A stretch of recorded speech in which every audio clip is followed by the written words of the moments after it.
Welcome to the Meristem Minute. Today, we have Dr. Alex Cochran continuing our Exploring Biocontrols series, and he is going to focus on BorneX. So, with that, Alex, help us understand what BorneX is, what it affects, and what's the impact for farmers.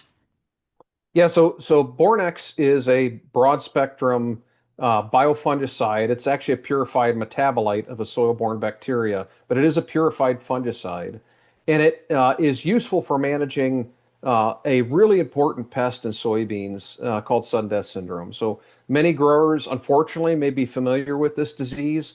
Believe it or not, when I was in graduate school, we were still trying to determine what the causal agent of sudden death syndrome was. So that dates me a bit, many years back. But we've since learned that sudden death syndrome is caused by Fusarium. Fusarium virguliforme is the official name of the pest. And it's a disease that infects soybeans very early in the season, but isn't expressed until much later. And unfortunately, when it's expressed, especially when the disease is severe, the damage can be quite severe. It causes a collapse of the plant, really impacts pod fill, and can be very difficult in terms of impacting yield. So this is a disease that now has become quite important for growers as they think about another one of those pests they need to manage. And you see a couple of different pests highlighted here, both sudden death syndrome and Phytophthora root rot, also a really important one. We have a system now, between pre-fight seed treatment, certainly the Guard C that we've talked about previously, and then coupled with BorneX, you're getting protection against all of these important seedling pests. And that's a key piece of this system that has come together through the Meristem MaxStax and MaxD delivery platforms, is managing all of these critical pests that really impact yield on an annual basis across the Corn Belt. And Alex, with that, we talked about earlier in the series about these being EPA registered. And so really giving some validity to having to have been proven to have these items on the label. Yeah, absolutely. So, this is an EPA registered biofungicide. As I mentioned, this is actually this is truly a fungicide. So, unlike pre-fight, which was an organism, this is a purified metabolite of a soil-borne bacteria. So, I mentioned, with pre-fight, it produces metabolites that work as synthetic fungicides. Well, this is an example. I often tell people in different forums that soil-borne bacteria have been a source of fungicide innovation for many years. And this is an example of a fungicide that comes from a soil-borne bacterium that has been purified and provides control of this very important pest, sudden death syndrome. And you see a picture on your right of work done in partnership with Southern Illinois University in Valmeyer, Illinois. You can see the impact of sudden death syndrome. So you see the yellowing strip. Growers, unfortunately, those growers that have a field history of this know this all too well. The organism infects that taproot very early in the season and then sits latent until pod fill. And then at pod fill, it begins to produce a toxin that's translocated up into the upper portions of the plant and causes this leaf necrosis, and it can cause those leaves to ultimately, if it's severe, fall off prematurely, cause a death of the upper portion of the plant. And that's what significantly impacts pod fill. You compare that to your right, you're seeing far less foliar symptoms, and that's a good thing. But, the important point is when this disease first emerged, a lot of people were thinking, well, I need to spray a fungicide, right? It's a foliar disease. I'm seeing this damage to the foliage. And what we knew in the pathology community is, no, this is a disease that needs to be managed, certainly through host resistance, and there are good defensive genetics out there. That's step one. But step two is a really good seed treatment, which we have here with BorneX. And the opportunity to help reduce that disease enough that you can see quite a significant yield increase, and ultimately get to the productivity levels that you want, despite the fact that you have that disease in the field. It is important to note that if you have a field history of this disease doesn't go away. Unfortunately, it's a really good survivor in the soil. It's going to persist, basically forever in the soil. But you can manage it with tools like BorneX. And Alex, correct me if I'm wrong, but often SDS is impacting plants below the ground, even if it doesn't get expressed, even if it's not strong enough to express it above ground. There's often benefits of controlling that below ground, even if you don't have it that bad to that severity. Yeah, absolutely. Yeah, I mean, it does cause root loss, and you get a root rot. I mean, it is a fusarium that cause, more traditionally we think of fusariums causing a root rot. Um, this does have a root rot phase that you may not see significant foliar symptoms, but you're still losing roots, and obviously that has it has an impact on the plant. So providing protection not only for the foliar aspect of the disease, but also the root rotting aspect of the disease. It is also important to point out, we're really heavily focused on sudden death syndrome because that's a really important pest. But this technology does have activity on other pests. So Rhizoctonia is another one that's broadly distributed across the Corn Belt. This active ingredient, the active ingredient in BorneX has potent activity on Rhizoctonia. And another important pest that's now emerging is red crown rot. I think that's gotten a lot of press, certainly in areas in Kentucky and throughout the Corn Belt.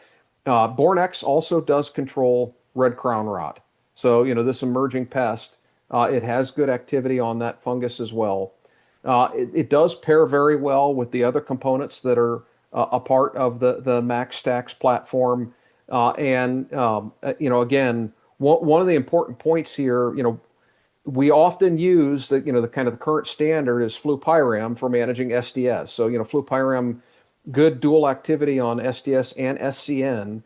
But one of the consequences of flupiram is it causes crop injury in the first, 30 or so days. We talked about this related to Guard C and soybean cyst nematode, but it applies to the same use of that same technology for SDS, which is it can impact certainly the cotyledons. It's not uncommon to see the cotyledons fall off as a response to the use of flupiram as a seed treatment.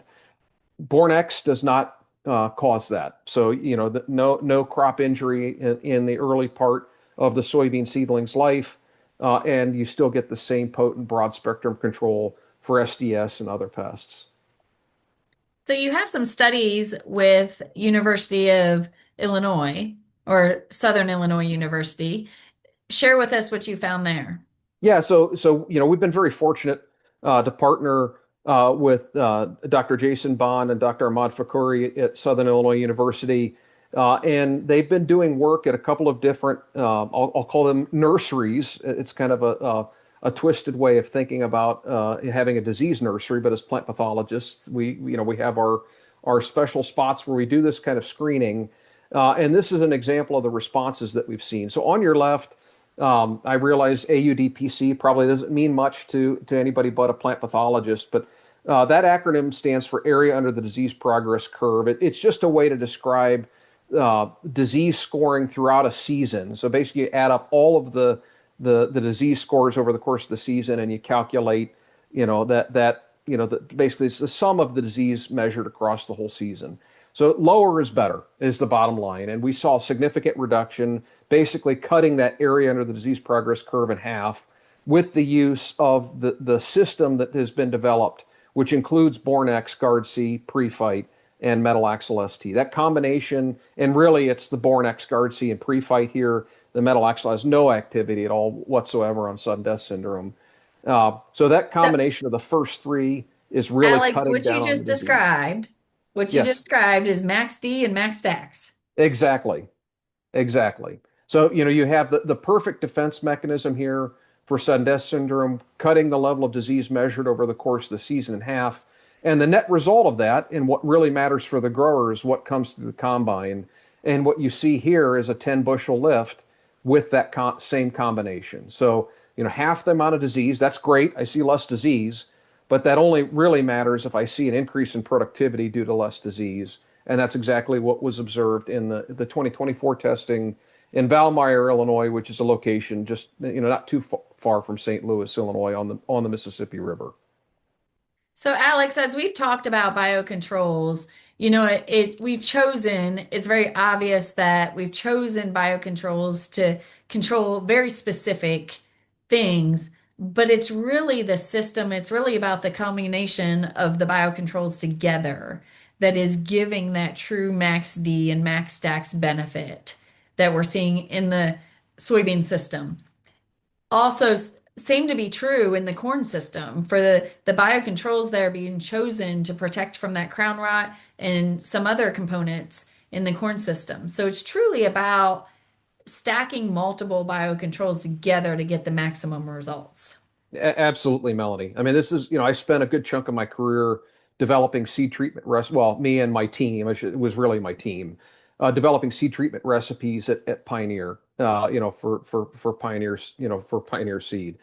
And one of the things that we thought about in developing those recipes is that the importance of having stacking technologies that while each individual technology does something interesting, by itself it's not enough. You need to have these overlapping technologies that manage multiple pests because in any given field you don't you may encounter two or three different pests or more at the same time. So when you're building a seed, when you're building a seed treatment technology platform, it's important to have multiple modes of action attacking multiple pests all at the same time.